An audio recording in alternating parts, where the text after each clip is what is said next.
தலைநகர் டெல்லியில் வெப்பநிலை கடுமையாக குறைந்துள்ள நிலையில் அங்கு வானிலை ஆய்வு மையம் மஞ்சள் நிற எச்சரிக்கை விடுத்துள்ளது. இமயமலை பகுதியிலிருந்து வீசும் குளிர் காற்று காரணமாக டிசம்பர் முதல் பிப்ரவரி மாதம் வரை வட இந்தியாவில் கடுமையான குளிர்ச்சி சூழல் நிலவும். ஆனால் சமீபத்திய ஆண்டுகளாக அங்கு சராசரி வெப்பநிலையை விட குறைவான வெப்பநிலை பதிவாகி வருகிறது.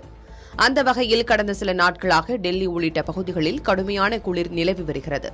இதன் காரணமாக பொதுமக்கள் கடுமையாக பாதிக்கப்பட்டிருக்கும் நிலையில் டெல்லிக்கு இன்று வானிலை ஆய்வு மையம் மஞ்சள் நிற எச்சரிக்கை விடுத்துள்ளது.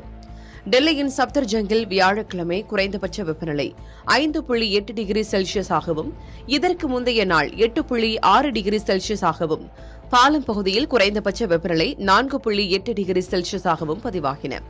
அடர்ந்த பனிமூட்டம் மற்றும் குளிர்ந்த வடமேற்கு காற்று ஆகியவை இணைந்து செயல்பட்டதால் வெப்பநிலை குறைந்து குளிர் நீடித்ததாக இந்திய வானிலை ஆய்வு மைய அதிகாரிகள் தெரிவித்தனர். மேலும் குறைந்தபட்ச வெப்பநிலை 5 டிகிரி செல்சியஸ் முதல் 7 டிகிரி செல்சியஸ் வரை இருக்கும் என்றும் எச்சரிக்கை விடுக்கப்பட்டிருக்கிறது. தலைநகர் டெல்லியில் ஏற்கனவே காற்று மாசு அதிகரித்திருக்கும் நிலையில் தற்போது ஏற்பட்டுள்ள பனிமூட்டம் காரணமாக அங்கு காற்று மாசு கடுமையாக அதிகரித்துள்ளது. பல இடங்களில் சிவப்பு நிற குறியீட்டை காற்று மாசு தாண்டி இருக்கும் நிலையில் பொதுமக்கள் வெளியே வர முடியாத நிலை ஏற்பட்டுள்ளது. இதனால் பொதுமக்களின் அன்றாட வாழ்க்கை கடுமையாக பாதிக்கப்பட்டுள்ளது.